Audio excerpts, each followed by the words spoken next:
Welcome to Blizzard Fire. We hope this video helps fire up your solution. You start by making sure the device is on, unlocked, and you can authenticate. This saves time.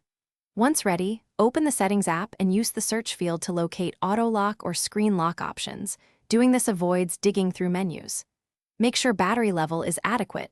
Changes sometimes require a quick restart, so you won't be interrupted. Now tap the auto lock entry to reveal timing options and device-specific toggles before you change anything. Now you change the timeout. Tap the preferred interval such as 30 seconds, 1 minute, 5 minutes, or choose never to stop auto lock. Remember why? Longer time prevents frequent lock but may reduce security. If there's a toggle labeled disable or never, set it.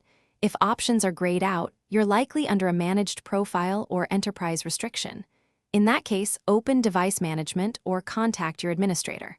Once chosen, the phone usually applies the change. Finish by testing. Set your timeout and leave the screen alone to confirm behavior. If the device still locks earlier, make sure power-saving modes or battery optimization aren't forcing a shorter timeout, and inspect profiles or security apps which can override user choices. If the setting reverts or is ignored, restart the device to clear temporary conflicts. If it remains enforced, contact your system administrator because corporate policies can prevent disabling auto lock. One troubleshoot.